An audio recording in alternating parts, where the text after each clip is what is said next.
Morning मित्रों।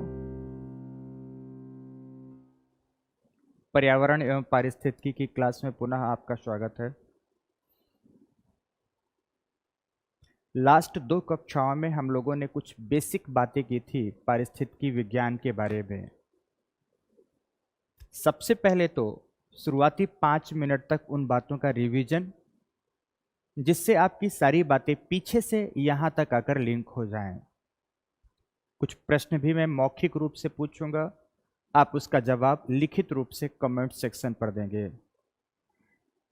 हमने last class में शुरुआत की थी मित्रों पारिस्थितिकी की अवधारणा की। अवधारणा के साथ साथ हमने उसकी ब्रांचेज बताई थी, शाखाएं बताई थी, और उसी क्लास में हमने पारिस्थितिकीय संगठन के विभिन्न स्तरों पर चर्चा की थी। 3 बिंदु हमने पढ़े थे। पहला पारिस्थितिकी की संकल्पना, दूसरा ब्रांचेस, तथा तीसरा level of organisation in study in ecology.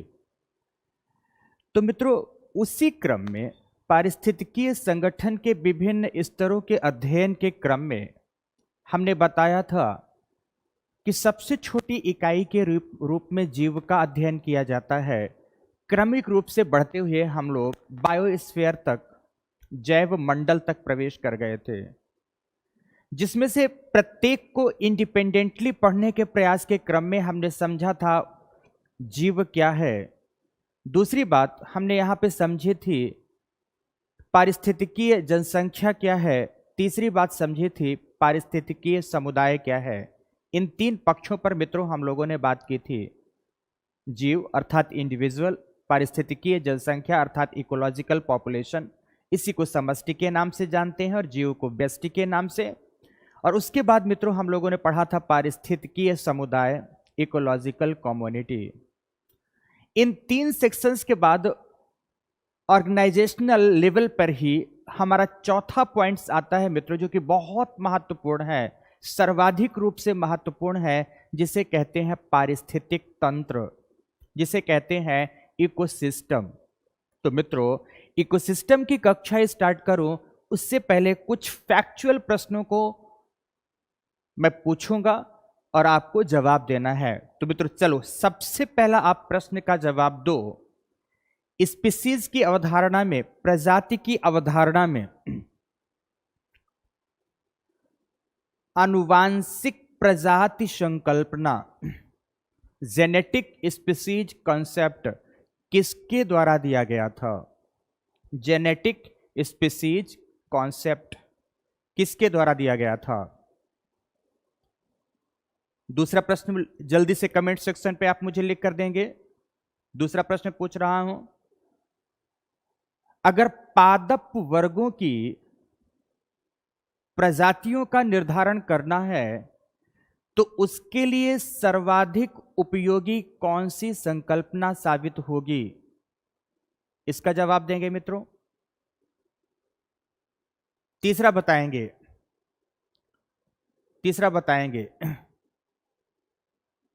Biotic species concept, biotic species concept किसके द्वारा दिया गया था?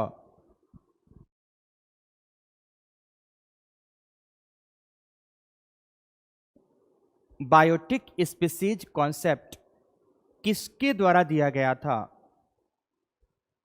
जैविक प्रजाति की संकल्पना के 2 मूल शर्तें कौन कौन सी हैं? जैविक प्रजाति की संकल्पना की 2 मूल शर्तें कौन कौन सी हैं? चलो एक बात और पूछ डालते हैं, मानव किस प्रजाति से संबंधित है? मानव किस प्रजाति से संबंधित है? इसी पर आप मुझे बताएंगे कि अगर मानव एक ही प्रजाति का जीव है तो मानव का वर्गीकरण 4 प्रमुख भागों में किया गया है, जिसमें से Negro, proto Australoid, Mongoloid and Caucasoid. मानव की मूल प्रजाति, जिसे कुछ लोगों ने बताया भी है होमो सेपियंस सेपियंस, इसको 4 वर्गों में बांटा गया है। तो इन 4 वर्गों को मानव की प्रजातियां कहेंगे या उप प्रजातियां कहेंगे? प्रजातियां कहेंगे या उप प्रजातियां कहेंगे? नेक्स्ट क्वेश्चन मित्रों, सपोज टाइगर है, पैंथेरा टाइग्रिस। तो पैंथेरा टाइग्रिस के संदर्भ में Siberian tiger, African tiger, royal Bengal tiger, अगर इन सब की बात की जाए तो टाइगर के यह विभिन्न वर्ग उसकी प्रजातियां हैं या उपजातियां हैं? कमेंट सेक्शन में लिखकर मुझे बताएंगे, प्रजातियां हैं या उपजातियां हैं? मुझे कमेंट सेक्शन में लिखकर बताएंगे, लिखकर बताएंगे। फिर से मित्रों, पानी से निकलकर मगरमच्छ धूप लेने के लिए स्थल पर, तट पर बैठा हुआ है। मगरमच्छ का मुख खुला, एक चिड़िया आई, उसके मुख में चिपके हुए परजीवी को निकालकर खा गई। फिर से समझें प्रश्न, मगरमच्छ पानी से निकलकर तट पर धूप सेकने के लिए बैठा है, मुख खुला हुआ है, एक चिड़िया आई, उसके मुख से मुख में चिपके हुए परजीवी को निकालकर खा गई। मगरमच्छ और चिड़िए के मध्य का यह संबंध कैसा संबंध कहलाएगा? मगरमच्छ और चिड़िए के मध्य का यह संबंध कैसा संबंध कहलाएगा? सारी चीजें मित्रों आप समझाते जाएंगे मुझे, यह कैसा संबंध है? आप मुझे कमेंट सेक्शन पर लिखकर सारी चीजें भेजते रहिए। अंडरस्टैंडिंग, ध्यान रखेंगे मित्रों, पारिस्थितिकी एवं पर्यावरण का कंप्लीट सेक्शन लास्ट क्लास में मैंने कुछ क्वेश्चंस भी लिए थे और क्वेश्चंस दिखाने का प्रयास भी मैंने किया था कि यूपीएससी किस तरह का प्रश्न पूछता है, यूपीपीसीएस किस तरह के प्रश्न पूछते हैं। धीरे धीरे हम इन टोटैलिटी उस सेक्शन से संपूर्ण प्रश्न जहां जहां से भी आए होंगे उसे पिक करने का प्रयास करेंगे। ध्यान रखेंगे मित्रों, लास्ट क्लास तक आपके साथ प्रत्येक प्रश्न का एक बार डिस्कशन अवश्य हो चुका हुआ होगा। कई बार आपके मन में यह प्रश्न उठ सकता है कि पता नहीं करंट्स होगा या नहीं होगा, तो आपको यह पता होना चाहिए मित्रों कि मैं फर्स्ट क्लास में जिस कमिटमेंट को किया हूं लास्ट क्लास तक वो निभाऊंगा, लास्ट क्लास तक प्रत्येक कमिटमेंट निभाऊंगा। जैसे मैंने कहा था संपूर्ण प्रश्नों का एनालिसिस करवाऊंगा, तो प्रश्न एनालिसिस हम लोग क्लास में करेंगे, विश्लेषण करेंगे। दूसरी बात है, करंट से रिलेटेड जितनी भी ट्रेडिशनल से लेकर वर्तमान तक समिट्स हैं, प्रोटोकॉल्स हैं, कन्वेंशंस हैं, रिपोर्ट्स हैं तथा विधायन है, लेजिस्लेशन है, इन सब चीजों को पिक करेंगे और आपके टॉपिक के साथ चीजों को जोड़ते चले जाएंगे। बिल्कुल कंफ्यूज होने की जरूरत नहीं है मित्रों। यकीन दिलाता हूं कि जिस दिन मैं बोलूंगा आज एनवायरमेंट और इकोलॉजी की क्लास लास्ट हो रही है, उसके बाद मैं आपको बोलूंगा कि आपके पास फिर से पूरे सिलेबस को रिवाइज करने के लिए 3 दिन है। 3 दिन के बाद फिर से एक बार मैं आऊंगा, आपके सारे कमेंट्स और आपकी सारी जरूरतों को एक बार कमेंट सेक्शन पर देखेंगे और उन जरूरतों के हिसाब से फिर से 1-2 दिन की क्लास में रख सकता हूं। लेकिन मुझे कदापि यह बर्दाश्त नहीं होगा कि आपके साथ किसी भी तरह की समस्या कक्षा के उपरांत रह जाए। पर मित्रों ध्यान रखना कि पर्यावरण एवं पारिस्थितिकी के बारे में मैंने क्लास स्टार्ट करते ही यह बताया था कि यह सेक्शन विज्ञान है, यह सेक्शन विज्ञान सम्मत है, एज अ साइंस है, ब्रांच ऑफ साइंस है। मैंने कहा था इंक्लूसिव साइंस है, एक्सक्लूसिव साइंस है, इंक्लूसिव साइंस है, दोनों तरह से। तो विज्ञान को पढ़ने का सबसे बेहतर आधार होता है कि उसकी अंडरस्टैंडिंग डेवलप कर ली जाए, उसकी समझ विकसित कर ली जाए। मित्रों ये पूरा सेक्शन ना केवल पढ़ने एवं पढ़ाने का है, बल्कि ये पूरा सेक्शन समझने का है। समझ जितनी बेहतर होगी उतना ही बेहतर आप चीजों को सॉल्व कर पाएंगे मेंस और पीटी के स्तर पर, क्योंकि प्रश्न किस तरह से घुमाकर पूछा जाएगा ठीक प्रकार से क्लास के स्तर पर यह कह पाना मुश्किल होता है। क्लास के स्तर पर यह कह पाना मुश्किल होता है। मित्रों, फिर से आपको एक बात बताना चाहूंगा, मुझे हर क्लास में यह बात रिपीट करनी पड़ रही है, कुछ एक आपके कमेंट्स के आधार पर समझें ये बात ठीक से। कुछ बच्चों को ऐसा लग सकता है जिन्होंने पर्यावरण एवं पारिस्थितिकी थोड़ा सा पहले पढ़ा हो, कि मैं जब भी शुरू करता हूं बेस लेवल बहुत नीचे का लेता हूं। ध्यान रखें मित्रों, जब आप मेरे सामने क्लासरूम में बैठे होते हैं, मैंने पहले ही क्लास में आपको बताया था कि मैं हमेशा ऑफलाइन ही पढ़ाया हूं, फर्स्ट टाइम ऑनलाइन क्लास में आया हूं मित्रों। तो जब आप मेरे सामने होते हैं तो मैं आपकी भाव भंगिमाओं को देखकर समझ जाता हूं कि मुझे किस लेवल पर जाना है, मुझे किस लेवल से स्टार्टिंग्स करनी है। मैं आपसे क्वेश्चंस 2-4 क्लास में इंटर करते ही पूछता हूं, मुझे पता चल जाता है किन बच्चों का किस प्रकार का लेवल है, तो मुझे कैसे संतुलन स्थापित करना है। पर मित्रों, यकीन आप मेरी बात समझने की कोशिश करिएगा कि मेरे सामने केवल कैमरा है, कैमरे के सामने मुझे बोलना है, आप में से एक का भी प्रतिबिंब मुझे नजर नहीं आ रहा है। आप सब अपने अपने लैपीस के सामने हो या अपने अपने मोबाइल फोन के सामने हो।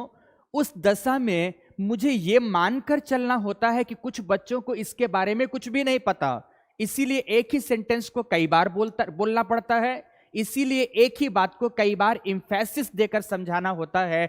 तो कुछ विद्यार्थियों को लग सकता है कि बेस पर हम ज्यादा चल रहे हैं, लेकिन ध्यान रखिएगा मित्रों कि जैसे जैसे हमारा क्लास आगे बढ़ता जाएगा, आपका सभी लोगों का बेस बनता चला जाएगा। एक सुपीरियर लेवल की एडवांस स्टडीज का मैं प्रयास इस क्लास के दौरान कराऊंगा। आपकी 100% यूपीएससी में पीसीएस एग्जामिनेशंस की केवल बात नहीं करता, यूपीएससी की डिमांड्स मित्रों क्लासरूम प्रोग्राम से ही आपकी पूरी हो जाएगी।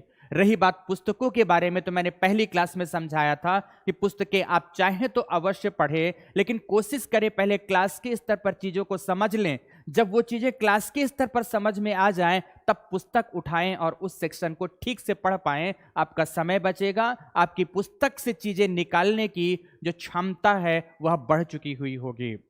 कुछ बेसिक बातें थी मित्रों जो मैंने कमेंट्स के आधार पर आपको ये बतानी जरूरी समझी थी, इसी संदर्भ में मैंने बात की। ओके, तो मैंने कुछ प्रश्न पूछे थे, उनके आपने जवाब दिए ना मित्रों। अब एक और प्रश्न का जवाब दो, समुदाय एवं समूह में क्या अंतर है? What is difference between community, ध्यान से समझो यहां पर, and gathering. Difference between community and gathering, समूह एवं समुदाय में क्या अंतर है? क्या अंतर है? ओके, समुदाय में विभिन्न जैविक तत्व, विभिन्न जैविक जातियां, विभिन्न जीव जातियां एक दूसरे से इंटरैक्टेड रहती हैं। इसके संदर्भ में हम दो प्रकार के इंटरैक्शन की बात कर रहे थे, एक अंतरजातीय संबंध या अंतरक्रिया, तो दूसरा अंतराजातीय अंतरक्रिया, इंटर स्पेसिफिक इंटरैक्शन और इंट्रा स्पेसिफिक इंटरैक्शन। इन दोनों में अंतर स्पष्ट करिए। इंटर स्पेसिफिक इंटरैक्शन और इंट्रा स्पेसिफिक इंटरैक्शन, दोनों में अंतर स्पष्ट करिए, दोनों में अंतर। नेक्स्ट क्वेश्चन मित्रों, who is the father of Indian ecology? Who is the father of Indian ecology? बस लास्ट प्रश्न था यह हमारा। ओके, धन्यवाद मित्रों। ये हमारी बेसिक कक्षाएं थी जिसमें हम लोगों ने कम्युनिटी तक पढ़ा था, समुदाय तक पढ़ा था। आज की कक्षा में हम लोग एकदम फ्रेश टॉपिक उठाएंगे, पिक करेंगे, और ये टॉपिक है हमारा इकोसिस्टम। कौन सा टॉपिक है मित्रों? पारिस्थितिक तंत्र है। इसे यहां पर समझने की कोशिश करेंगे, पारिस्थितिक तंत्र को समझने की कोशिश करेंगे बहुत अच्छे से मित्रों, बहुत इंपॉर्टेंट है। पारिस्थितिकी विज्ञान में दो सेक्शन अब आपके सामने आएंगे, एक पारितंत्र और दूसरा बायोम्स। ये दोनों के दोनों सेक्शन मित्रों थोड़ा बड़े भी हैं और महत्वपूर्ण भी हैं। पारिस्थितिक विज्ञान के अंतर्गत जो हमने ब्रांचेस की थी, ब्रांचेस के उपरांत मैंने उनका स्ट्रैटिफिकेशन किया था, लेवल किया था। उनमें से एक था चौथा पॉइंट इकोसिस्टम। और इकोसिस्टम के अंतर्गत मित्रों हम कई महत्वपूर्ण बातों को उठाएंगे। जैसे जैसे महत्वपूर्ण बातों के अंतर्गत ही जैसे इसकी संकल्पना क्या है, इसकी संकल्पना क्या है। दूसरी बात हम करेंगे इसमें, इसका क्षेत्र विस्तार क्या होता है, क्षेत्र विस्तार क्या होता है। तो तीसरा, इसके घटक क्या हैं, घटक कंपोनेंट्स। तो चौथा, इसके प्रकार कैसे हैं, टाइप्स कैसे हैं। चौथा, इसके टाइप्स देखेंगे। जब टाइप्स देख रहे होंगे तो उसी दौरान मित्रों हम इसके महत्वपूर्ण गुणों का अवलोकन करेंगे। और गुणों के साथ साथ हम एक और टॉपिक आगे पढ़ेंगे कि पारितंत्र की क्रियात्मकता बहुत महत्वपूर्ण होगा मित्रों, पारितंत्र की क्रियात्मकता। इतने टॉपिक का अध्ययन हम इस टॉपिक के अंतर्गत करेंगे। इन बिंदुओं का अध्ययन हम पारिस्थितिकी तंत्र के अंतर्गत करेंगे।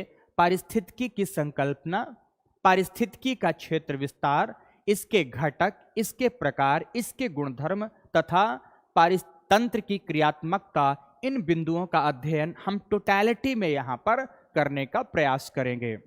चलो आते हैं सबसे पहले पारितंत्र की संकल्पना पर। पारितंत्र की संकल्पना पर समझने की कोशिश करिएगा मित्रों। सभी लोग आप अपने अपने घरों की ओर चलिए। एक मैं छोटी सी कहानी गढ़ता हूं और उस कहानी के माध्यम से पारिस्थितिक तंत्र को समझिएगा, पारिस्थितिक तंत्र को समझने की कोशिश करिएगा। आप अपने रूम से बाहर निकलते हैं, लॉन में पहुंचते हैं। लॉन में एक गमला है, गमले में लगी हुई है तुलसी। कोई भी पौधा लगा दे। हमने एग्जाम्पल दिया तुलसी का।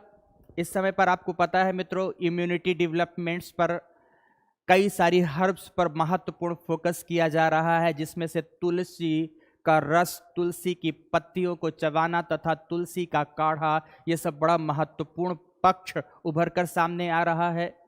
जिंजर गार्लिक का प्रयोग अधिक से अधिक मात्रा में किया जाए, लेमन का प्रयोग अधिक से अधिक मात्रा में किया जाए, ये सारी बातें आती हैं। उसी क्रम में हमने उठा लिया तुलसी का एक पौधा लगा है आपके गमले में। तुलसी का पौधा आपके गमले में लगा है, समझने की कोशिश करिएगा। गमले में जो मिट्टी डली है, तुलसी का पौधा उससे पोषक तत्व खींचता है। पोषक तत्व खींचकर वो डेवलप हो रहा है, वो विकसित हो रहा है। पोषक तत्व खींचकर तुलसी का पौधा क्या हो रहा है मित्रों, विकसित हो रहा है। और आगे बात करता हूं, लेकिन जहां पर वो रखा है वहां पर सूर्य की पर्याप्त किरणें प्रवेश नहीं कर पाती। सूर्य की धूप पर्याप्त रूप से प्राप्त नहीं होती। तो जब आप बाहर निकल रहे हैं तो आपकी मां कहती हैं कि बेटा बाहर जा रहे हो तो गमला को वहां से उठाओ और धूप में रख दो। आप गमला उठाते हैं, धूप में रखते हैं, और धूप में रखने के बाद क्या होता है, आप देखते हैं कि जैसे ही उसमें धूप लगी, मिट्टी सूखने लगी। और जब मिट्टी सूख रही है तो मां क्या बोलती हैं कि बेटा धूप में पौधे को रख तो दिया है, पर क्या तुमने उसे जल से अभिसिंचित किया है? क्या उसकी आपने सिंचाई की है? क्या उसमें पानी आपने डाला है? आप बोलते नहीं मां, मैं तो भूल गया। तो मां क्या बोलती हैं, अच्छा जाओ जल्दी से 1 लोटा पानी लो और उस गमले में जाकर डालकर आओ। ध्यान से समझना मेरी बात। तुलसी का पौधा विभिन्न प्रकार के पोषक तत्व, चाहे वह नाइट्रोजन हो, चाहे वह फास्फोरस हो, चाहे वह अन्य किसी भी प्रकार के खनिज, लवण तथा पोषक तत्व हो, वह मृदा से ग्रहण कर रहा है। सूर्य से उसे मिल रहा है प्रकाश। आपने जल अतिरिक्त रूप से दे दिया, प्राकृतिक तरीके से भी मिल सकता है, मृदा जल के रूप में जल आपने उसे आपूरित किया। तुलसी का पौधा कुछ समय के बाद लहलहा आया, उसका एक बेहतर विकास हुआ। इस सब के पीछे रिस्पॉन्सिबल था मित्रों प्रत्येक प्राकृतिक घटक। तुलसी का पौधा एक जैविक कारक है, वनस्पति है मित्रों। तुलसी के पौधे का अस्तित्व टिका हुआ था विभिन्न प्राकृतिक कारकों में। सूर्य तप की मात्रा, सूर्य से प्राप्त होने वाला इंसुलेशन, ओके, ध्यान से समझते जाना मित्रों। मिट्टी से प्राप्त होने वाले न्यूट्रिशंस एंड वाटर, ये सब चीजें ग्रहण किया, अर्थात ये सब चीजें उसे प्रकृति से मिली। प्रकृति से लिए प्राकृतिक तत्वों से वह अपना उत्तरोत्तर विकास करता है। आगे समझना मेरी बात। वह पौधा अपना जब विकास कर रहा होता है तो मित्रों ध्यान से समझना कि पत्तियों में पाया जाता है क्लोरोफिल। फिर से बेसिक बातें हैं। पत्तियों में पाया जाता है क्लोरोफिल।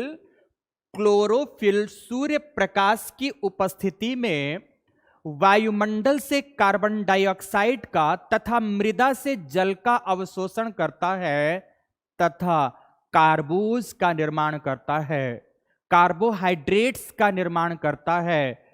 मित्रों, कार्बोहाइड्रेट से आशय है ग्लूकोज के विभिन्न प्रकारों का संश्लेषण करता है। अब समझना मेरी बात। प्रकृति से लिया उसने प्राकृतिक ऊर्जा, सूर्य से प्राप्त हुई उसे सोलर एनर्जी, मिट्टी से प्राप्त हुई उसे न्यूट्रिएंट एनर्जी, सब जगह से उसे एनर्जी ही मिल रही है। अगर वह कैल्शियम अवशोषित कर रहा है, वह भी ऊर्जा के फॉर्म में ले रहा है, जिसे कहते हैं जैव रासायनिक ऊर्जा। वह रसायन ऊर्जा है मित्रों। पौधा प्रकृति से विभिन्न स्रोतों से, प्रकृति के विभिन्न स्रोतों से ऊर्जा ग्रहण कर रहा है। जैव रसायन ऊर्जा के रूप में उसे संचित कर रहा है। पौधे में ऊर्जा संचित है ग्लूकोज के रूप में, कार्बोहाइड्रेट्स के रूप में। मैं बाहर निकला, उसकी पत्ती तोड़ा और पत्ती को चबाकर खा गया, अर्थात उस पादप में जो निहित ऊर्जा थी वह ऊर्जा मुझ में समा गई।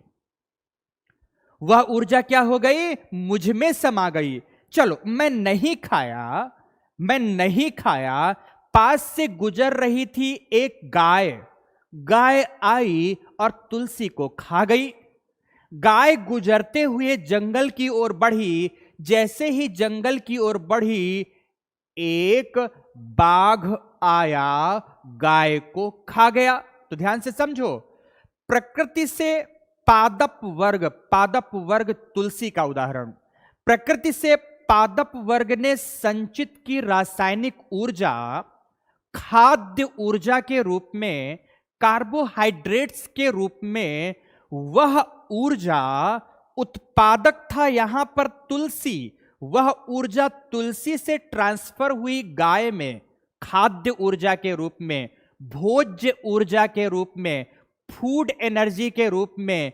गाय को खा गया कोई मांसाहारी पशु, बाघ या शेर, अर्थात ऊर्जा स्थानांतरित हो रही है। और आगे मेरी बात समझना मित्रों, बाघ मर गया, शेर मर गया। जैसे ही बाघ या शेर मरा, वह डिकम्पोज होना शुरू हो गया, अपघटित होना शुरू हो गया। विभिन्न सूक्ष्म जीव जैसे बैक्टीरिया, फंजाई, कुछ विशिष्ट प्रकार के प्रोटोजोआ, इन सब ने उसे डिकम्पोज करना शुरू किया। बाघ में संचित थी जो विभिन्न प्रकार की ऊर्जा, बाघ में संचित थी जो विभिन्न प्रकार की खाद्य रासायनिक ऊर्जा, वह ऊर्जा अपघटकों की क्रियाओं के उपरांत पुनः अपने मौलिक रूप में प्रकृति में मिल गई। मित्रों, पुनः भस्म भूतस्व भवः। समझने मेरी बात। हमने ग्रहण किया प्रकृति में जो पदार्थ थे पादपों के माध्यम से। मान लो मैं शाकाहारी हूं, मानव हालांकि मित्रों ओमनिवोरस के अंतर्गत आता है, सर्वाहारी के अंतर्गत आता है। हमने किया ग्रहण प्रकृति से ऊर्जा पादपों के माध्यम से। मेरी मृत्यु हो गई, मेरे शरीर को जला दिया गया। मेरी मृत्यु हो गई, मेरे शरीर को मिट्टी में दफन कर दिया गया, जलाया गया, तब भी जल तत्व में वाष्प के रूप में विलीन हो गया। मेरी बात मित्रों समझने की कोशिश करिए। सूक्ष्म तत्व सूक्ष्म तत्वों में चला गया, स्थूल तत्व उसी स्थूल तत्व में पुनः मिल गया, अर्थात प्रकृति से जो हमने लिया था हमने उसी मात्रा में प्रकृति को फिर से लौटा दिया, परंतु बदले हुए रूप में लौटा दिया। यह प्रकृति की व्यवस्था ही पारिस्थितिक तंत्र कहलाती है। यह प्रकृति की एक चक्रीय व्यवस्था ही पारिस्थितिक तंत्र कहलाती है। मित्रों, तंत्र का मतलब है एक क्रमिक व्यवस्था। तंत्र का मतलब क्या होता है मित्रों? सिस्टम का मतलब एक क्रमिक व्यवस्था। किस बात की क्रमिक व्यवस्था है? प्राकृतिक कारकों से लेकर जैविक कारकों के मध्य ऊर्जा के प्रवाह और ऊर्जा के संचरण की एक व्यवस्थित क्रम को, संचरण के एक व्यवस्थित व्यवस्था को ही क्या कहा जाता है? पारिस्थितिक तंत्र कहा जाता है, इको सिस्टम कहा जाता है। परिभाषित रूप में अगर मित्रों इसे कहें तो पारिस्थितिक तंत्र ध्यान से समझें। जैसे हमने कहानी की शुरुआत की है तो कहानी में क्रियाओं की बात आरंभ की है, तो परिभाषा के रूप में अगर इसे स्पष्ट करने की बात करें तो पारिस्थितिक तंत्र पारिस्थितिकीय प्रदेश की सबसे छोटी क्रियात्मक इकाई है। क्रियात्मक इकाई, फंक्शनल यूनिट है मित्रों। इसमें बात किसकी की जाती है? तंत्र निर्मित हुआ है, व्यवस्था निर्मित हुई है, तो किस बात को लेकर? ऊर्जा प्रवाह को लेकर। ऊर्जा प्रवाह की जो क्रमिक व्यवस्था है वो क्या है? क्रिया है। विभिन्न जीव क्रियाएं कर रहा है। तो मित्रों इसीलिए मैंने पहली लाइन इसमें दिया है, पहली लाइन इसमें मैंने प्रदर्शित किया है कि पारिस्थितिक तंत्र पारिस्थितिकीय प्रदेश की सबसे छोटी या प्रथम क्रियात्मक इकाई है, जिसके अंतर्गत किन किन बातों का अध्ययन किया जाता है? जिसके अंतर्गत अजैविक घटकों तथा जैविक घटकों, जिसके अंतर्गत अजैविक घटकों तथा जैविक घटकों के मध्य के अंतर संबंध का अध्ययन किया जाता है, मध्य के रिलेशन का अध्ययन किया जाता है। और चूंकि रिलेशन डेवलप होता है ऊर्जा प्रवाह के रूप में, चाहे वह प्राकृतिक ऊर्जा हो चाहे खाद्य रासायनिक ऊर्जा हो, पर है ऊर्जा, तो जो रिलेशन इंटरैक्शन डेवलप हुआ है वह ऊर्जा प्रवाह के रूप में होता है। इसीलिए इसमें जैविक एवं अजैविक कारकों के मध्य के अंतर संबंध के साथ साथ ऊर्जा प्रवाह का अध्ययन किया जाता है। इसे ही मित्रों आप बोर्ड की ओर देखेंगे तो मैंने परिभाषित रूप में किया हुआ है। पहले इसे मैं हटा दूं, आफ्टर दैट आप इसे देखो मित्रों ध्यान से, मैंने क्या दिखाया हुआ है। देखो यहां पर देखो आप कि पारिस्थितिकीय अध्ययन की यह सबसे छोटी क्रियात्मक इकाई है, जिसमें जैविक अजैविक घटनों लिख गया है। इसको घटकों पढ़ेंगे, घटकों। मैंने कल की क्लास में भी बताया है मित्रों, प्रिंटिंग मिस्टेक अगर थोड़ी बहुत है तो अभी उसे आप थोड़े समय तक के लिए इग्नोर करते चलेंगे, जब तक हमारे पास टाइपिस्ट की बेहतर व्यवस्था नहीं हो जाती। टाइपिस्ट अगर बैठा भी हुआ है तो आपको ये पता है कि वो दूर दराज है, वो मेरे पास है नहीं। अगर टाइप करके मटेरियल वो भेजता है तो समझने की कोशिश करिएगा, वह इतना परिपक्व होता नहीं है। समझ रहे हैं कि नहीं? आप तो समझ भी पा रहे हैं। अगर उसको टर्मिनोलॉजीज का इतना ही सही ज्ञान होता तो टाइपिस्ट ही क्यों रह जाता। मैंने हंसी के लिए बात की, लेकिन बात तो रियलिटी पर आपको देखनी होगी। पर कोई नहीं मित्रों, ध्यान से, अगर कोई रह भी जाती हैं त्रुटियां, टाइपिंग मिस्टेक हो जाती है तो उसे ठीक करते चलेंगे, कोई नहीं। आइए इसमें जैविक एवं अजैविक घटकों के मध्य के अंतर संबंधों के साथ साथ ऊर्जा प्रवाह का भी अध्ययन किया जाता है। इतनी ही बातें मित्रों अभी मैंने कही है। तो अब कुछ फैक्चुअल इंफॉर्मेशन के रूप में फिर से आते हैं कि आखिर इस शब्दावली का प्रयोग किसने किया, यह शब्द किसने दिया है हमें। तो यह शब्द 1935 में, देखते हैं सही है या नहीं। यस, गुड, सही लिखा हुआ है। यह शब्द 1935 में एक व्यक्ति का नाम है मित्रों, जरूर याद करेंगे। निश्चित रूप से याद करेंगे, एजी टॉन्सले। एजी टॉन्सले महोदय ने यह शब्द सर्वप्रथम दिया, पारिस्थितिक तंत्र शब्द का प्रयोग सर्वप्रथम किया। लेकिन मित्रों, एक बात मैं जरूर करना चाहूंगा, यहीं पर चीजें खत्म कर दी जाती हैं संकल्पना के अंतर्गत, लेकिन मैं थोड़ा सा विस्तार देना चाहूंगा। पारितंत्र शब्द तथा इस शब्द की व्याख्या निश्चित रूप से एजी टॉन्सले महोदय ने किया है, पर मित्रों अगर संकल्पनात्मक रूप की बात की जाए तो एक चिरपरिचित सी पुस्तक है फंडामेंटल्स ऑफ इकोलॉजी, जिसके लेखक है ईपी ओडम महोदय। आगे मैंने इस पे लिखा हुआ देखिए, ईपी ओडम महोदय की पुस्तक है फंडामेंटल्स, ये फंडामेंटल्स है, fundamentals of ecology. EP Odum महोदय ने अपनी इस पुस्तक में ही पारितंत्र विज्ञान की संकल्पनात्मक व्याख्या प्रस्तुत की है, पारितंत्र के संदर्भ में विशद व्याख्या प्रस्तुत की है। इसीलिए ईपी ओडम महोदय को ही पारिस्थितिक तंत्र का पितामह कहा जाता है, फादर ऑफ इकोसिस्टम। किसे कहा जाता है मित्रों? ईपी ओडम महोदय को। दोनों फैक्ट्स आप याद रखेंगे, इस शब्द का प्रथम प्रयोग टॉन्सले ने किया था, जबकि इसके पितामह ईपी ओडम महोदय कहलाते हैं। बस मित्रों, इस पे संकल्पना में इतनी ही बातें। अब हम अपने दूसरे पक्ष की ओर आगे बढ़ेंगे कि पारितंत्र का क्षेत्र विस्तार क्या होता है। अब हम अपने दूसरे पक्ष की ओर बढ़ेंगे कि पारितंत्र का अपना क्षेत्रीय विस्तार क्या होता है। तो मित्रों समझो मेरी बात ध्यान से, बड़े ही अच्छे एक उदाहरण के साथ समझाना चाहूंगा, या कि ऐसा कहें कि बड़े ही अच्छे एक रूपक के साथ आपको यह बात समझाना चाहूंगा। समझना मेरी बात। आप जहां पर निवास कर रहे हैं, आपके बगल में दूर दूर तक फैला हुआ विस्तृत समंदर है, समुद्र, ओशन है। ओशन नहीं है तो एक विशाल काय जलाशय है, जलाशय नहीं है तो कलकल बहती हुई जल सरिता या जलधारा है। आपके पास समीप में कोई हॉट स्प्रिंग है, कोई हॉट स्प्रिंग नहीं, नॉर्मल स्प्रिंग है, कुछ भी है, अर्थात जल स्रोत है। मित्रों, सूर्य तप के प्रभाव से जैसे ही समंदर में पड़ी सूर्य की किरणें, सूर्य तप के प्रभाव से जैसे ही समंदर में पड़ी सूर्य की किरणें, सूर्य के किरणों के प्रभाव से जल कणों ने गुप्त ऊष्मा ग्रहण किया, और गुप्त ऊष्मा को ग्रहण कर जल बूंदें वाष्प के रूप में परिणत हो गई। समझना, मैं क्षेत्र विस्तार समझाना चाहता हूं मित्रों। क्षेत्र विस्तार की कितने सूक्ष्म स्तर से लेकर कितने वृहद स्तर तक पारितंत्र का विस्तार हो सकता है।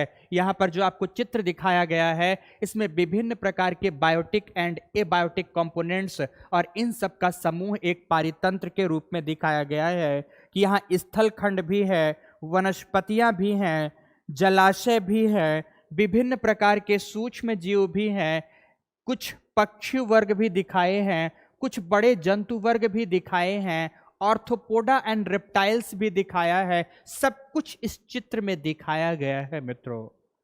यह एक पारिस्थितिकीय प्रदेश है। यह क्या है? अपने आप में एक पारिस्थितिकीय प्रदेश। लेकिन अभी हम बात कर रहे हैं क्षेत्र विस्तार को लेकर। बेसिकली मित्रों, इसे मैंने 3 प्रकार के क्षेत्र विस्तारों में प्रदर्शित करने का प्रयास किया है: माइक्रो इकोसिस्टम, मेसो इकोसिस्टम तथा macro ecosystem. Micro, meso and macro, 3 वर्गों में। तो उदाहरण जो दे रहा था उसको आगे बढ़ाते हैं। जैसे ही जल बूंद वाष्प में परिणित हुई, तो ध्यान से समझना, वह अदृश्य जल वाष्प अपने साथ सागरीय जल में घुले हुए लवण को भी लेकर वायुमंडल में प्रवेश कर रही है।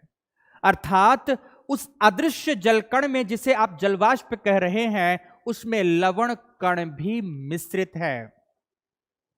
सूर्य तप के प्रभाव से असंख्य अदृश्य जलकण वायुमंडल में उपस्थित हैं, जिन्हें आप आर्द्रता कहते हैं। जैसे ही तापमान कम हुआ या कि आर्द्रता की अधिक आपूर्ति हुई, सापेक्ष आर्द्रता 100% से अधिक होने लगी, वह अदृश्य जल कण किसी आर्द्रताग्राही नाभिक के परितः किसी हाइग्रोस्कोपिक न्यूक्लियाई के चारों ओर एकत्रित होने लगे। इस प्रक्रिया को संघनन कहा जाता है। जैसे देखो आप यहां पर मान लो यही क्षेत्र है, यही चित्र है, यहां ये तालाब है, जलाशय है, समंदर है। इस समंदर ने जैसे ही सूर्य की किरणें, ये सनलाइट की बात कर रहे हैं, सूर्य की किरणें प्राप्त की, सूर्य किरणों के प्रभाव से इसका जो जलवाष्प है, जल है, जलवाष्प के रूप में परिणित हुआ और वायुमंडल में चला गया, वायुमंडल में चला गया। देखो छोटे छोटे यहां पर मैं इस प्रकार के कुछ कण बना देता हूं, थोड़े समय तक के लिए मानो कि ये अदृश्य है। ओके, जो ये असंख्य की संख्या में अदृश्य जलवाष्प के कण हैं, ये कण वायुमंडल में उपस्थित ठोस कणों, सॉलिड पार्टिकल्स के परितः 100% आर्द्रता के उपरांत एकत्रित होने लगते हैं। एकत्रण के क्रम में देखो, चलो मैं एक और आपको चित्र में कुछ और चीजें स्पष्ट करने की कोशिश करता हूं। देखो मान लो यहां पर आर्द्रता थी, वह आर्द्रता इस कण की ओर आई, चिपक गई, और आर्द्रता आई इसके पास चिपक गई, और आर्द्रता आई इसके पास चिपक गई, और आर्द्रता आई चिपक गई। इस तरह से असंख्य लाखों की संख्या में वायुमंडल की अदृश्य आर्द्रता आती गई और इस ठोस कण के चतुर्दिक चिपकती चली गई। ध्यान से देखना, वह ठोस कण जिसके चतुर्दिक यह अदृश्य जलकण चिपक कर एक बूंद का निर्माण कर रहे हैं, वाटर ड्रॉपलेट्स का निर्माण कर रहे हैं, जल बूंद का निर्माण कर रहे हैं, उस ठोस कण को ही मित्रों हाइग्रोस्कोपिक न्यूक्लियाई कहा जाता है, आर्द्रताग्राही नाभिक कहा जाता है। अब ध्यान से समझना, वह ठोस कण क्या हो सकते हैं? तो वह ठोस कण धूल कण हो सकते हैं, राख कण हो सकते हैं, साल्ट पार्टिकल्स हो सकते हैं, पराग कण हो सकते हैं, तथा सूक्ष्म बैक्टीरिया, वायरस, फंगाई आदि भी हो सकते हैं। आपको पता है वायुमंडल में असंख्य की मात्रा में बैक्टीरिया, वायरस आदि निलंबित सस्पेंडेड पार्टिकल्स के रूप में पाए जाते हैं। अब ध्यान से समझना, जब इन बूंदों का आकार 600 माइक्रोन से अधिक हो गया, 600 माइक्रोन से अधिक हो गया, तो पृथ्वी अपनी गुरुत्वीय शक्ति के प्रभाव से इन बूंदों को अपनी ओर खींचने लगती है। मान लो कि यहां जल बूंदों का समूह बादल के रूप में दिखाई दे रहा था, अब बादल से ये बूंदें धरातल की ओर आपतित हो रही हैं। धरातल की ओर आपतित होती हुई इन बूंदों के समूह को जल वर्षा कहते हैं, रेनफॉल कहते हैं। ओके, आपको मित्रों प्रेसिपिटेशन एंड रेनफॉल इत्यादि में अंतर, ये सारी चीजें ज्योग्राफी में पढ़ाई गई होंगी या कि पढ़ाई जाएंगी। इसमें बहुत अच्छे से इन सब चीजों को क्लासिफाई किया जाएगा। अब देखना क्षेत्र विस्तार में मैं कैसे आता हूं।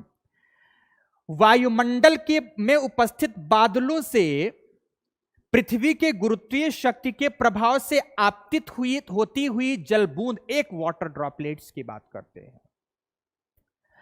वह जल बूंद, देखो ध्यान से, वह जल बूंद जो आपतित हो रही है और आपतित होने के साथ उसमें कुछ मात्रा में बैक्टीरिया, वायरस, फंगाई आदि भी मिले हुए हैं। आपको यह भी पता है मित्रों कि ये जो जलबूंद है, जलबूंद में विभिन्न प्रकार के ठोस तत्व भी मिले हुए हैं। तो यही जलबूंद अपने आप में एक माइक्रो इकोसिस्टम कहला गई, क्योंकि इसमें उपस्थित जो बैक्टीरिया है वह बायोटिक ऑर्गेनिज्म है। इसमें उपस्थित जो तापमान है, इसमें उपस्थित जो जल है, इसमें उपस्थित जो लवण है, इसमें उपस्थित जो अन्य प्रकार के पदार्थ हैं, अन्य प्रकार के रसायन है, चाहे वह कार्बोनिल एसिड हो, चाहे नाइट्रिक एसिड हो, चाहे सल्फ्यूरस एसिड हो, वह सब कुछ जो उपस्थित है वह एबायोटिक कंपोनेंट्स हो गए। जबकि इसमें उपस्थित बैक्टीरिया बायोटिक कंपोनेंट्स हो गया। उस बैक्टीरिया को पोषण इस जल कण में उपस्थित एबायोटिक कंपोनेंट से मिल रहा है। तो इस प्रकार से यह जल बूंद भी अपने आप में एक पूर्ण पारितंत्र है, एक कंप्लीट इकोसिस्टम है। लेकिन चूंकि इसका क्षेत्र विस्तार अत्यंत ही सीमित एवं अत्यंत ही सूक्ष्म है, इसलिए इसके अंतर्गत मित्रों हम माइक्रो इकोसिस्टम को रखेंगे। इसके अंतर्गत, माइक्रो इकोसिस्टम के अंतर्गत मित्रों, हम किसी एक जलबूंद से लेकर किसी पेड़ की एक टहनी तक, पेड़ की एक रूट्स तक या छोटे क्षेत्र तक की बात करेंगे, छोटे क्षेत्र की बात करेंगे। इसी संदर्भ में देखिए मित्रों, इस स्लाइड्स में हमने दिखाया हुआ है कि पारितंत्र का क्षेत्र विस्तार, इसे 3 भागों में हमने बांटा, माइक्रो इकोसिस्टम, मेसो इकोसिस्टम तथा मैक्रो इकोसिस्टम। पहले पक्ष को इसमें से आपने समझा है कि माइक्रो इकोसिस्टम क्या है। इसमें आप उदाहरण दे सकते हैं कि जैसे जल की एक बूंद जिसमें सूक्ष्म बैक्टीरिया, लवण तथा विशिष्ट रसायनों के साथ साथ तापमान आदि उपस्थित होता है, यह माइक्रो इकोसिस्टम का उदाहरण है। पेड़ की एक टहनी, पेड़ की एक डाली जिसमें बैठा हुआ पक्षी अपना आश्रय और अपना भोजन उस डाली से ही प्राप्त करता है, यह माइक्रो इकोसिस्टम का उदाहरण है। मित्रों, इसे आगे बढ़ाते हैं जब मेसो की ओर आगे बढ़ाते हैं। देखो मित्रों, यहां पर मैंने दिखाया है माइक्रो इकोसिस्टम के संदर्भ में। देखो यहां पर एक टहनी में बैठा हुआ है बंदर, एक टहनी में बैठा हुआ है बंदर। एक हथेली पर, आपको पता है इस तरह का कुछ लोगो हमारे निर्माण आईएएस का भी है, समझ रहे हैं कि नहीं? एक हथेली पर उग रहा है, उसे पोषण मिल रहा है एक पौधे को। ये सब मित्रों, जो छोटे छोटे पारितंत्र की बात की जाती है, यह सब माइक्रो इकोसिस्टम का उदाहरण है। लेकिन मित्रों, अगर हम बात करें मेसो की, अगर हम बात करें मैक्रो की, तो इसके संदर्भ में और भी बातें स्पष्ट करना चाहूंगा मैं, और भी बातें स्पष्ट करना चाहूंगा। तो ध्यान से देखो, मान लो एक पॉन्ड है, एक पोखर है, एक तालाब है। समझ पा रहे हैं मेरी बात? एक पोखर है, तालाब है या बांध है। उस तालाब एवं बांध में कई छोटे छोटे असंख्य जीव हैं। हो सकता है स्लाइड्स में आपको दूर से ठीक से ना दिख पा रहे हो मित्रों, लेकिन इसमें यहां पे तैरती हुई मछलियां हैं। यहां पर देखो, ये तैरती हुई मछलियां हैं। यहां कुछ केकड़ा नजर आ रहा है, ये एक श्रिम्फ नजर आ रही है, बहुत सारी चीजें हैं। इस जल क्षेत्र में कई सारे जीव हैं। सारा का सारा जल क्षेत्र में यहां ग्रीन ग्रीन कलर से एल्गीज हैं, इसके साथ साथ कमल देखो खिला हुआ है, सारी चीजें हैं। ये किनारे पर आप देखो कुछ ऐसे श्रब्स हैं जो उगे हुए हैं, ये श्रब्स हैं जो उगे हुए हैं। तो इस जो जल क्षेत्र का पारितंत्र है, तालाब का पारितंत्र है, एक पोखर का पारितंत्र है, इस पोखर के पारितंत्र को मित्रों हम मेसो इकोसिस्टम के अंतर्गत लेंगे। ठीक है ना, मेसो इकोसिस्टम के अंतर्गत लेंगे। लेकिन अगर हम मैक्रो इकोसिस्टम की बात करें, तो मैक्रो इकोसिस्टम में एक संपूर्ण वन प्रदेश की बात आ जाती है। कोई एक फॉरेस्ट लैंड है, उस फॉरेस्ट लैंड की बात आ जाती है, और सबसे वृहद अर्थ में हमारी संपूर्ण पृथ्वी ही एक पारितंत्र की भूमिका निभाती है। तो मित्रों, सूक्ष्म क्षेत्र विस्तार से लेकर बृहदतम क्षेत्र विस्तार के रूप में हम एक वन प्रदेश, हम संपूर्ण पृथ्वी को भी ले सकते हैं। जबकि सूक्ष्म आकार में हमने मृदा के एक कण से लेकर, जल की एक बूंद से लेकर, पेड़ की एक टहनी इत्यादि तक का वर्णन किया है। तो इस प्रकार से आप देख रहे हैं, ये अमेजन फॉरेस्ट का एक प्रतिबिंब आपको दिखाया गया है, जिसमें प्रवाहित होती हुई जलसरिता अमेजन रिवर है। देखिए चारों ओर डेंस कैनेपी आपको इक्वेटोरियल रेन फॉरेस्ट की दिख रही है। यह पूरा वन क्षेत्र है। इस वन क्षेत्र का जो अपना पारितंत्र है, वह मित्रों मैक्रो इकोसिस्टम के अंतर्गत आएगा, वृहद पारितंत्र के अंतर्गत आएगा। इस तरह से मित्रों हमारा यह टॉपिक, इस टॉपिक के अंतर्गत हमने 3 बातें समझाई कि पारितंत्र का क्षेत्र विस्तार 3 है, मैक्रो, मेसो एंड इसके बाद मित्रों माइक्रो, मेसो एंड इसके बाद तीसरा था माइक्रो। समझ में आ गई मेरी बातें? ओके, आगे बढ़ते हैं मित्रों। अब आगे हम बात करेंगे तीसरे पॉइंट्स के रूप में। देखिए अभी तक हमने केवल 2 पॉइंट समझे हैं। पहला पॉइंट समझा है इकोसिस्टम क्या है, उसकी संकल्पना को। दूसरा इसका क्षेत्र विस्तार क्या है। तो तीसरे पर बात करेंगे मित्रों हम यहां पर, तीसरे पर बात करेंगे कंपोनेंट्स ऑफ इकोसिस्टम पर। कंपोनेंट्स ऑफ इकोसिस्टम पर बात करेंगे, पारितंत्र के घटक कौन कौन से हैं। फिर से मित्रों कुछ पीछे लेकर जाएंगे, कुछ आगे आपको बढ़ाएंगे। तीसरे बिंदु के रूप में हम पढ़ेंगे कंपोनेंट्स ऑफ इकोसिस्टम। चलो आते हैं। देखो, कहानी की शुरुआत हमने की, बातों की शुरुआत हमने की तुलसी के एक पौधे से। तुलसी के एक पौधे के बारे में हमने समझाया मित्रों कि वह अपने लिए पोषण, अपने लिए पोषक तत्व, अपने लिए ऊर्जा वह कहां से ग्रहण कर रहा है? प्रकृति से ग्रहण कर रहा है। प्रकृति से प्राप्त होने वाले सभी पदार्थ अजैविक कारक कहलाएंगे। इस संदर्भ में प्रकृति से प्राप्त होने वाले कंपोनेंट्स की बात है। इस संदर्भ में प्रकृति से प्राप्त होने वाले विभिन्न पदार्थ एबायोटिक कंपोनेंट्स कहलाएंगे, एबायोटिक फैक्टर कहलाएंगे। दूसरी बात देखना, तुलसी के पौधे के संदर्भ में ही हमने उदाहरण दिया, पौधा, गाय, बाघ, शेर तथा डिकम्पोजर, अपघटक, इन सब में जीवन पाया जाता है, चाहे वह पादप हो या जंतु हो। पादप जिसने अपने लिए भोजन का संश्लेषण स्वयं किया, जिसने अपने लिए भोजन का निर्माण स्वयं किया, स्वपोषी हो गया, उत्पादक कहला गया, है ना। स्वपोषी हो गया, ऑटोट्रॉप्स हो गया, उत्पादक कहला गया, जिसे प्रोड्यूसर कहेंगे। तो दूसरी तरफ समझने की कोशिश करना बात को,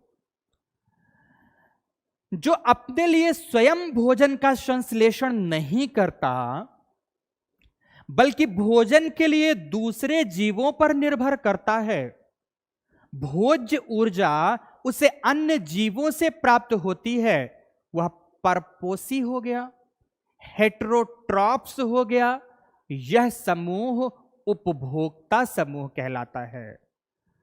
तो जैविक वर्ग को हम दो वर्गों में बांटते हैं, ध्यान से उसका भी क्लासिफिकेशन करेंगे, पर यहां समझो, जैविक वर्ग को हम दो वर्गों में बांटते हैं।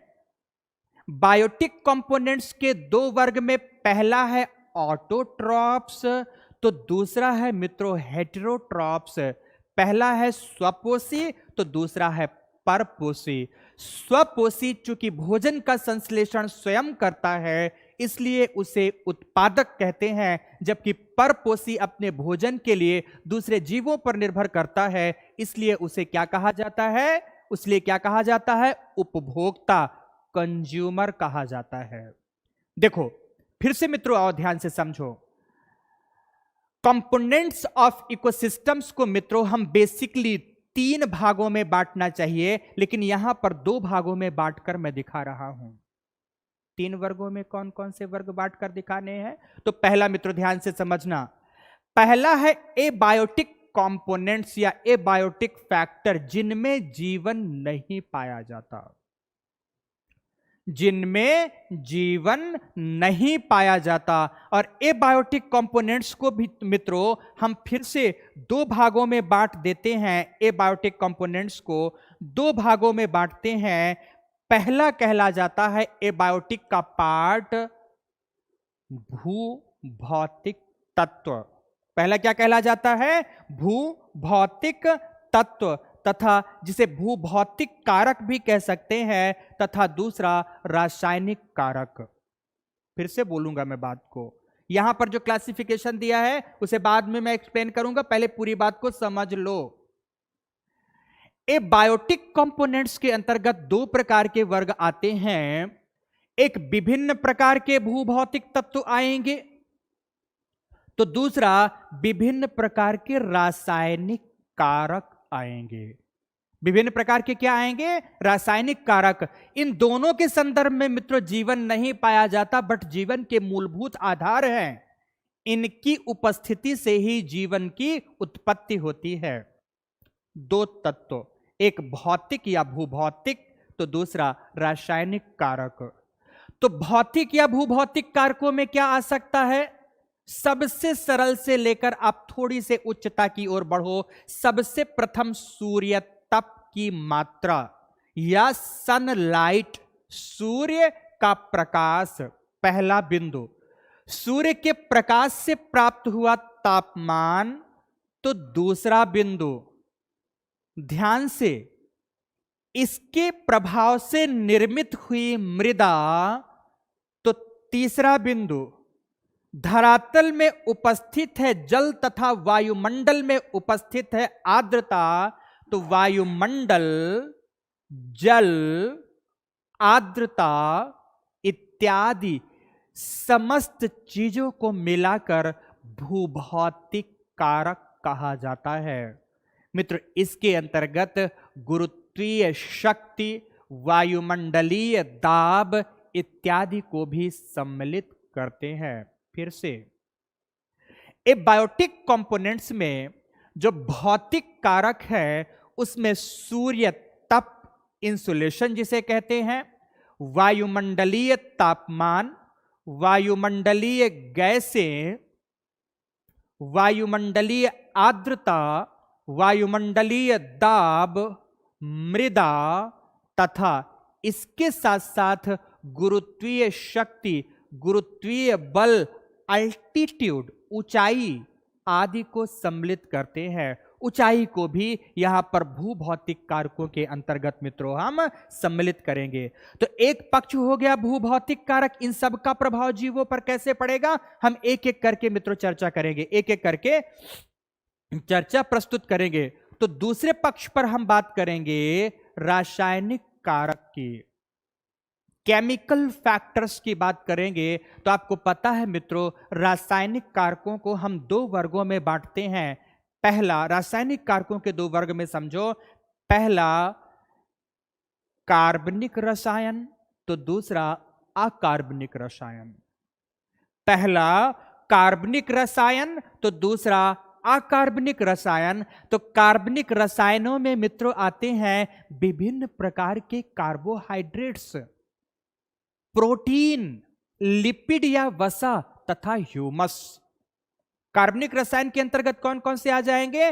कार्बोहाइड्रेट्स, प्रोटीन, लिपिड या वसा तथा इसके साथ साथ ह्यूमस। जबकि अकार्बनिक रसायनों के अंतर्गत वह विभिन्न प्रकार के सूक्ष्म या वृहद मात्रा में प्रयोग किए जाने वाले खनिज जिन्हें जीव प्रकृति से प्राप्त करते हैं, चाहे वह आयरन हो, चाहे वह कैल्शियम हो, चाहे वह नाइट्रोजन हो, चाहे वह ऑक्सीजन हो, चाहे वह सल्फर हो, चाहे वह फास्फोरस हो, इत्यादि इत्यादि इत्यादि, एटसेट्रा एटसेट्रा एंड एटसेट्रा। यह सब कुछ मित्रों अकार्बनिक रसायनों के अंतर्गत आते हैं, अकार्बनिक रसायनों के अंतर्गत आते हैं। तो मित्रों हमने क्या यहां पर देखा कि जो पारितंत्र है, पारितंत्र के घटकों में हम तीन प्रमुख घटक की बात करते हैं। प्रथम अजैविक घटक, एबायोटिक कंपोनेंट्स, दूसरा बायोटिक कंपोनेंट तथा तीसरा एनर्जी फ्लो, ऊर्जा प्रवाह। एबायोटिक कंपोनेंट्स को हमने दो भागों में बांटा, भौतिक कारक तथा दूसरा रासायनिक कारक। तो मित्रों अब हम फिर से लौट कर आते हैं जैविक कारकों के अंतर्गत, जैविक घटकों के अंतर्गत, जिन्हें हमने दो शाखाओं में विभाजित किया था। एक ऑटोट्रॉप्स, स्वपोषी, जिन्हें उत्पादक कहते थे, दूसरा परपोषी, जिन्हें हम उपभोक्ता कहते थे। फिर से मित्रों समझो, जो ये उत्पादक वर्ग है, भोजन का संश्लेषण करने वाला वर्ग है, इसे पुनः हम दो वर्गों में विभाजित करते हैं। मित्रों मेरी बात ध्यान से याद रखना, जब भी क्लास लेने के लिए बैठना सब लोग पेन कॉपी लेकर बैठेंगे, क्योंकि मैं जितनी बातें बोलता हूं वह समस्त बातें पीपीटी फॉर्मेट में नहीं आती हैं, वह सारी बातें पीपीटी में नहीं आ सकती। इसीलिए सबके पास कक्षाओं के दौरान पेन और कॉपी होनी चाहिए। जहां जो बात आपको आवश्यक लगे आप लिखते हुए चले जाएंगे। तो स्वपोषी वर्ग को भी दो भागों में विभाजित करते हैं। जैसे ही हमारे मन मस्तिष्क में स्वपोषी की बात आती है तो हमारे सामने सबसे पहले प्रतिबिंब उभर कर आता है पादप वर्ग का। अगर जलीय पारितंत्र के संदर्भ में बात की जाए तो सबसे पहले प्रतिबिंब उभर कर आता है शैवाल का, एल्गी का, फाइटोप्लैंक्टन्स का, पादप प्लवक का। लेकिन मित्रों, चाहे जलीय पादप के रूप में शैवाल हो या स्थलीय पादप के रूप में विभिन्न प्रकार की shrubs, herbs, grass and tree हो, यह सब तो निश्चित रूप से प्रकाश संश्लेषण द्वारा ऊर्जा का संश्लेषण करते हैं। लेकिन इसके अलावा एक और वर्ग है जो कि सूर्य प्रकाश की ऊर्जा के उपस्थिति में भोजन का संश्लेषण नहीं करता, बल्कि रासायनिक अपघटन प्रक्रिया द्वारा अपने भोजन का संग्रहण करता है, अपने भोजन का निर्माण करता है, जैसे कुछ विशिष्ट प्रकार की सूक्ष्म बैक्टीरिया।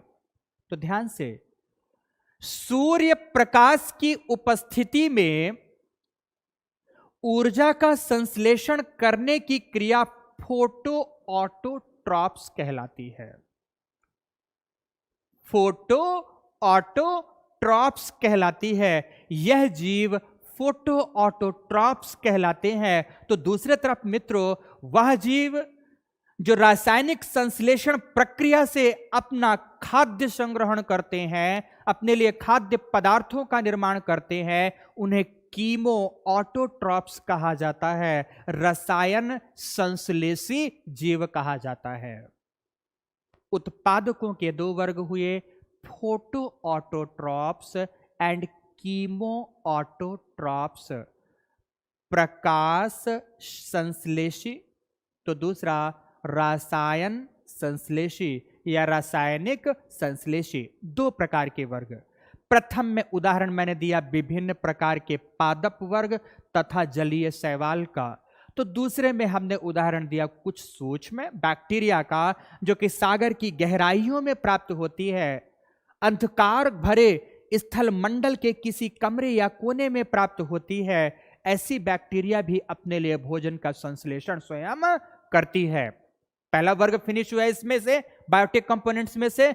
तो बायोटिक कंपोनेंट्स का जो दूसरा वर्ग है वो है कंज्यूमर, उपभोक्ता, जिसे आपने हेटेरोट्रॉप्स या परपोषी का नाम दिया है। वह जीव समूह जो भोजन के लिए किस पर निर्भर करता है? जो भोजन के लिए उत्पादकों पर निर्भर करता है।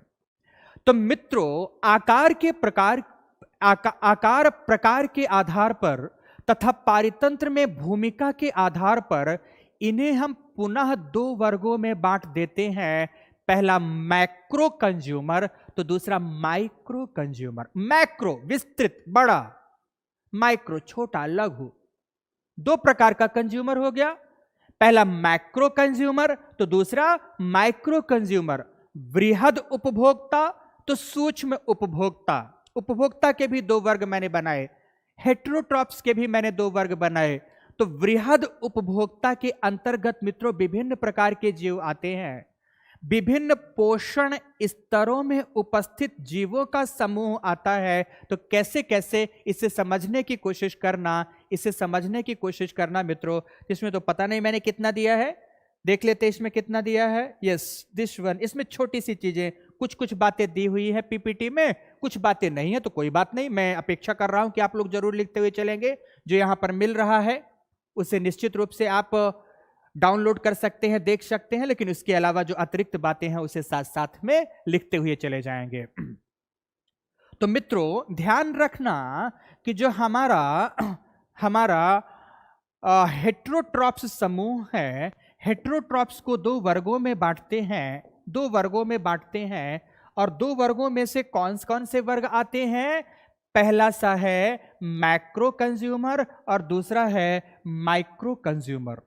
Micro and macro, this one आप यहां पर देख सकते हो। Macro consumer and micro consumer, दो प्रकार का यहां पर वर्ग है।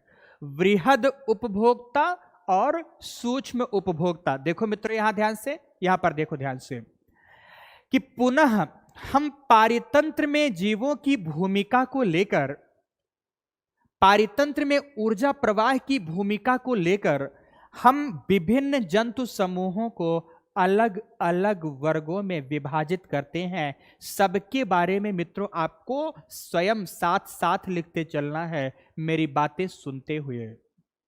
देखो पहला उसमें से आता है यह जो वर्ग जिसे मैंने हर्बीवोर्स के रूप में लिखा हुआ है, यह वर्ग है मित्रों ध्यान रखना शाकाहारी। शाकाहारी वह जंतु समूह जो अपना भोजन प्रत्यक्ष रूप से वनस्पति उत्पादों से प्राप्त करता है। वह जीव जो अपनी भोज्य ऊर्जा की प्राप्ति प्रत्यक्ष रूप से किससे करता है? वनस्पति उत्पादों से करता है, उसे शाकाहारी कहते हैं। इसमें सूक्ष्म कुछ कीट पतंगों से लेकर खरगोश, गाय, बकरी, हिरण आदि को आप सम्मिलित कर सकते हो। यह सारा का सारा समूह क्या हो गया मित्रों? यहां पर यह हर्बीवोरी कहला गया, यह हर्बीवोरस कहला गया, शाकाहारी कहला गया। अब ध्यान से दूसरा वर्ग हमने दिया है कॉर्निवोरस। ये कॉर्निवोरस है, ये कॉर्निवोर है। तो कॉर्निवोर का मतलब क्या होता है? मांसाहारी। क्या होता है मित्रों? ये मांसाहारी होता है, जो अपने भोजन जो अपने लिए खाद्य ऊर्जा की आपूर्ति वनस्पतियों से नहीं करता बल्कि अन्य जंतुओं से करता है। भोजन की आपूर्ति किससे करता है? अन्य जंतुओं से करता है। पर ध्यान रखेंगे मित्रों, कॉर्निवोर भी दो वर्गों में आएगा। एक सेकेंडरी कंज्यूमर के रूप में आएगा, द्वितीयक उपभोक्ता के रूप में आएगा, जिसमें छोटा कॉर्निवोर आएगा। जैसे आपने नाम सुना होगा मित्रों भेड़िए का नाम, आपने लकड़बग्घे का नाम सुना होगा। समझ पा रहे हैं मेरी बात की नहीं? आपने गीदड़ का नाम सुना होगा, आपने सियार का नाम, तो उल्फ हो गया, हाइना हो गया, जैकाल हो गया। यह सब प्रथम मांसाहारी जीव है, जिन्हें देखो शाकाहारी को तो प्राथमिक उपभोक्ता कहते हैं, प्राथमिक उपभोक्ता। मांसाहारी का जो ये प्रथम वर्ग हो गया, जिसमें मैंने इनका नाम लिया, चाहे हाइना हो चाहे वुल्फ हो, जो मैंने नाम लिए मित्रों यहां पर अभी, तो ये सारे के सारे जीव द्वितीयक उपभोक्ता के अंतर्गत आ गए। ओके, हिंदी में जो लोग लिख रहे होंगे तो लोग लिख सकते हैं भेड़िया, लकड़बग्घा, सियार, गीदड़ आदि। ये सब क्या हो गए मित्रों? यहां पर द्वितीयक उपभोक्ता हो गए। तो मांसाहारी का एक दूसरा वर्ग जो तृतीयक उपभोक्ता के रूप में आता है, जिसे टॉप कंज्यूमर भी कहते हैं, तृतीयक उपभोक्ता के रूप में आता है। इसमें से मित्रों कैसे कैसे जीव आएंगे? बाघ आएगा, टाइगर, शेर आएगा, चीता आएगा, चीता आएगा मित्रों। इसके अलावा आपका बाज आएगा, समझ रहे कि नहीं? चील आएगी, चील नहीं आएगी, मेन इसमें बाज रख लो आप। ओके, पीकॉक आएगा, मोर आ जाएगा मित्रों इसमें। तो ये सब के सब अपने आप में हैं तो कॉर्निवोर, हैं तो मांसाहारी, लेकिन इन्हें तृतीय उपभोक्ता या उच्च उपभोक्ता में रखते हैं मित्रों। यह विभिन्न शाकाहारी जंतुओं का शिकार करते हैं तथा आवश्यकतानुरूप द्वितीयक उपभोक्ता अर्थात प्रथम श्रेणी के मांसाहारी जंतुओं का भी शिकार कर जाते हैं। तो इसके अंतर्गत ये आएंगे। तो मित्रों आपने क्या देखा कि हर्बीवोर शाकाहारी है, कॉर्निवोर मांसाहारी है। मांसाहारियों को दो वर्गों में बांटा। और ओमनिवोर की जहां बात आती है मित्रों, तो ओमनिवोर में मैं यहां पर है तो एक ही प्रकार का जंतु, लेकिन मैं दो वर्गों में बांट दे रहा हूं। सब एक प्रकार का जंतु है, बट मैं दो वर्गों में बांट कर दिखा देता हूं मित्रों। जैसे जैसे आप देखते हैं कि आपके मुड़ेर पर बैठी हुई गौरैया, हालांकि मित्रों बड़ा पछतावा होता है, अब यह चिड़िया कम कम मात्रा में देखने को मिलती है। जब बायोडायवर्सिटी में हम आएंगे तो प्रॉपरली पढ़ाएंगे विभिन्न प्रकार के पक्षी जंतु वर्ग, वह वर्ग जो थ्रेटेंड स्थिति में है, वह जो क्रिटिकल इंडेंजर्ड हैं, वह है जो इंडेंजर्ड है, वह है जो एक्सटिंक्ट है, उन सब के बारे में मित्रों हम बात करेंगे बायोडायवर्सिटी सेक्शन के अंतर्गत। तो मित्रों वो जो गौरैया है तो आप क्या देखते हो, हमारे आंगन पर चावल के दानों को भी चुगती है, तो फुर्र से उड़कर जाएगी, छोटे मोटे कीड़े मकोड़ों को भी पकड़ कर लाएगी और अपने बच्चों को खिलाएगी। कीड़े मकोड़े भी खा रही है, चावल के दाने भी खा रही है, ओमनीवोर हो गई। इसे मित्र हिंदी में सर्वाहारी कहते हैं। हिंदी में क्या कहते हैं, सर्वाहारी कहते हैं। हमारे घर में एक बिल्ली है, दूध पीती है, रोटी खाती है, चावल खाती है, लेकिन चावल खाते हुए अचानक उसे कहीं से गुजरता हुआ चूहा नजर आया, अचानक झपट्टा मारकर चूहे को भी खा गई, अर्थात शाकाहारी भी है, मांसाहारी भी है, यह भी सर्वाहारी हुई। कुत्ते को आप देखते हैं, हमारा पालतू डॉगी जो होता है बिस्किट्स खाएगा, दूध खाएगा, रोटियां खाएगा, लेकिन जरूरत पड़ने पर यह मांस भी खाता है, तो कुत्ता भी हमारा ओमनिवोरस हो गया। और मित्रों इसका सबसे अच्छा उदाहरण मानव है। मानव शाकाहारी भी है और मानव मांसाहारी भी है, इसलिए मानव को भी इसी वर्ग में रखा जाता है, सर्वाहारी वर्ग में रखा जाता है। आगे आप देखेंगे डेट्रीवोर्स मैंने दिया हुआ है मित्रों, डेट्रीवोर्स दिया हुआ है। कुछ ऐसे सूक्ष्म जीव होते हैं, कुछ ऐसे जीव होते हैं जो सड़े गले पदार्थों को, या सड़ा गला ना बोलें सॉरी, जो कूड़ा कटकर को खाते हैं और कूड़ा कटकर को खाकर छोटे छोटे जैविक तत्वों में विखंडित कर देते हैं। जैसे बहुत अच्छा उदाहरण देता हूं, आपने अपने घरों में देखा होगा कॉकरोच, आपने अपने खेतों में देखा होगा केचुआ। तो वह जीव जो कूड़ा कटकर को खाकर छोटे छोटे जैविक अवशेषों में विघटित करते हैं, उन जीवों को क्या कहा जाता है मित्रों, डेट्रीवोर्स कहा जाता है। हिंदी में इसे कहते हैं अपमार्जक। हिंदी में इसे क्या कहते हैं, अपमार्जक कहते हैं। तो डेट्रीवोर्स अपमार्जक है जो कूड़े कटकर को खाकर उन्हें छोटे छोटे जैविक तत्वों में विघटित कर देता है।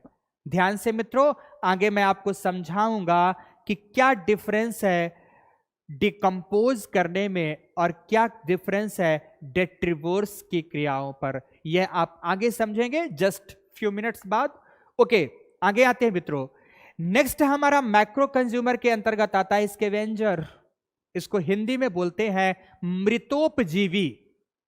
देखो इसे क्या बोलते थे, अपमार्जक, अपमार्जक।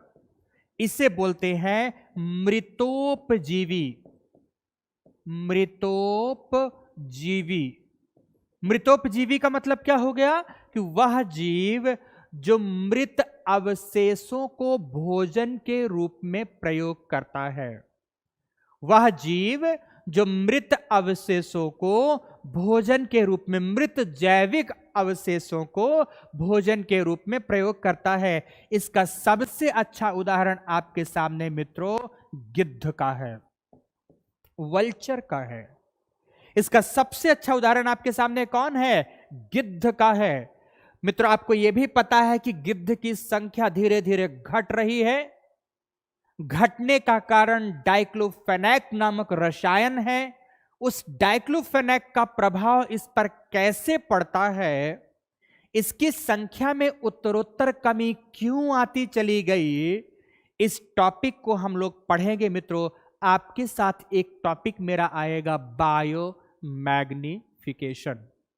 कौन सा टॉपिक आएगा, जैव आवर्धन। बायो मैग्निफिकेशन अर्थात जैव आवर्धन के अंतर्गत हम पढ़ेंगे कि कैसे विषाक्त रसायन पोषण स्तर में एक पोषण स्तर से दूसरे पोषण स्तर तक जाते हुए क्रमशः उनकी मात्रा बढ़ती चली जाती है। वहां पर मित्रों इसे हम पढ़ेंगे, तब समझाएंगे। तो मृतोपजीवी जो मृत अवशेषों को भोजन के रूप में प्रयोग करते हैं उन्हें मृतोपजीवी कहा जाता है। तो नेक्स्ट मित्रों मैंने एक और लिखा है, सैंग्विनिवोर लिखा है। सैंग्विनिवोर कहलाते हैं। तो व्हाट इज सैंग्विनिवोर? वह जीव जो साथ साथ रहते हैं, इन्हें परजीवियों के रूप में भी देखा जा सकता है।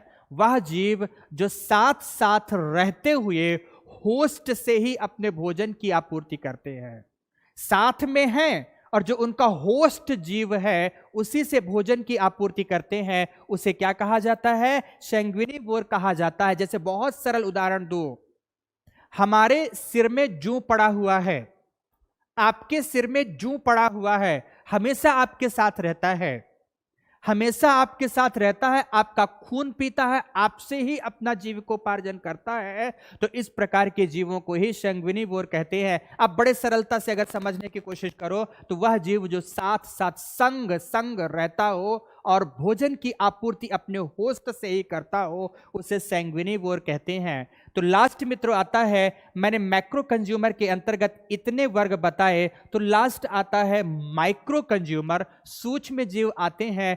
मित्रों विभिन्न माइक्रो कंज्यूमर्स जितने भी हैं इन्हें हम जनरली नग्न आंखों से नहीं देखते, इसलिए माइक्रो कंज्यूमर है, और ये अपघटन का काम करते हैं, डिकम्पोजिशन का काम करते हैं। तो ये अपघटन क्रिया क्या है? यह विभिन्न जैविक पदार्थों को, जो मृत जैविक पदार्थ हैं, उन्हें विघटित करते हैं मूल रसायनों के रूप में, उन्हें विघटित करते हैं मूल रसायनों के रूप में, और उस विघटन से प्राप्त रासायनिक ऊर्जा का प्रयोग भोजन के रूप में करते हैं। ध्यान से समझे यहां पर जो डेट्रीवोर्स हैं, डेट्रीवोर्स जैविक पदार्थों को जैविक पदार्थों के रूप में ही अपघटित करते हैं, बट जो डिकम्पोजर हैं उन जैविक पदार्थों को मौलिक पदार्थों में परिवर्तित कर देते हैं। सपोज कोई एक जीव मर गया, उस जीव में विभिन्न प्रकार के प्रोटीन्स थे, कार्बोहाइड्रेट्स थे, विभिन्न प्रकार के कैल्शियम, पोटेशियम, सोडियम इत्यादि जैसे एलिमेंट्स थे, तो उन्हें खाया, जल तत्व को जल तत्व के रूप में परिवर्तित कर दिया, खनिज को खनिज के रूप में परिवर्तित कर दिया, परिवर्तित करके प्रकृति में उन्हें विसर्जित कर दिया। इस प्रकार के जीवों को मित्रों क्या कहा जाता है? डिकम्पोजर कहा जाता है। डिकम्पोजर के रूप में सबसे महत्वपूर्ण भूमिका बैक्टीरिया की, फंजाई की तथा कुछ विशिष्ट प्रकार के प्रोटोजोआ वर्ग की आती है। पर ऑलवेज रिमेंबर मित्रों कि वायरस डिकम्पोजर नहीं है। इन्हें मित्रों सैप्रोट्रॉप्स एंड ऑस्मोट्रॉप्स के नाम से भी जाना जाता है। सैप्रोट्रॉप्स एवं ऑस्मोट्रॉप्स के रूप में भी इनको जाना जाता है। तो इस प्रकार से मित्रों हमारा आज का क्लास यहीं पर हम विराम देंगे। पर मित्रों ध्यान से समझो, फिर से 2 मिनट में क्विक रिवाइज करना है कि आज के क्लास में हमने क्या क्या पढ़ा है। तो सबसे पहली बात मित्रों, सबसे पहली बात आप देखेंगे, यहां स्लाइड्स के साथ साथ देखते चलेंगे कि हमने देखा आज की कक्षा के अंतर्गत कि हमारी पारितंत्र की संकल्पना क्या थी। चलो एक बार हम स्लाइड्स पर फिर से आते हैं। पारितंत्र की संकल्पना क्या थी, और फिर क्लास को विराम देते हैं मित्रों। ओके, यहां से this one is concept of ecology. सबसे पहले समझा जैविक अजैविक घटकों का समूह। अभी ध्यान रखेंगे आज की क्लास में मैंने एनर्जी फ्लो नहीं किया। नेक्स्ट क्लास जब भी हम शुरू करेंगे, कल की क्लास, उसमें हम एनर्जी फ्लो से ही बात करेंगे। केवल आज हमने जैविक एवं अजैविक घटकों की बात की है। तो देखिए यहां पर इकोसिस्टम के अंतर्गत संकल्पना को समझा हमने। संकल्पना के बाद हमने इसको हमने ये चित्र के रूप में निरूपण किया इसका। फिर उसका हमने क्षेत्र विस्तार बताया। क्षेत्र विस्तार के क्रम में आपने देखा कि 3 प्रकार से इसे विभाजित करते हैं, माइक्रो, मेसो एंड मैक्रो। तो नेक्स्ट मित्रों हमने देखा इसके कंपोनेंट्स के बारे में। कंपोनेंट्स के बारे में देखते हुए हमने क्या देखा है कि इसे हम 2 प्रकार के वर्गों में विभाजित करते हैं, अजैविक घटक, जैविक घटक। अजैविक घटकों को 2 वर्गों में बांट दिया हमने, भौतिक कारक के रूप में और रासायनिक कारक के रूप में। फिर से मित्रों आगे आते हैं जैविक घटकों को हमने 2 वर्गों में बांटा, और दो वर्गों में किसमें बांट कर देखा हमने, एक ऑटोट्रॉप्स और एक हेटेरोट्रॉप्स के रूप में, एक स्वपोषी और एक परपोषी के रूप में देखा। स्वपोषियों को पुनः दो वर्गों में बांटा, एक फोटो ऑटोट्रॉप्स था, दूसरा कीमो ऑटोट्रॉप्स था, जबकि परपोषियों के दो वर्ग कौन कौन से हैं, micro consumer and micro consumer. Macro consumer के अंतर्गत ही हमने मित्रों देखा था हर्बीवोर्स, कॉर्निवोर्स, ओमनीवोर्स, डेट्रिटस या डेट्रीवोर्स, और उसके बाद स्कैवेंजर्स देखा हमने, सैंग्विनिवोर्स देखा मित्रों। जबकि माइक्रो कंज्यूमर्स के अंतर्गत विभिन्न प्रकार के सूक्ष्म बैक्टीरिया, वायरस, फंगाई के बारे में बात कर रहे थे, जिन्हें हम सैप्रोवोर्स के रूप में भी देखते हैं या जानते हैं। बस मित्रों, आज की कक्षा यहीं तक, यहीं विराम देंगे। नेक्स्ट क्लास स्टार्ट करते हुए फिर से हम इसका क्विक रिवीजन करेंगे। हम लोग उसमें एनर्जी फ्लो की बात करेंगे और आफ्टर दैट अपने सेक्शन को आगे बढ़ाएंगे। ओके मित्रों, बहुत बहुत धन्यवाद।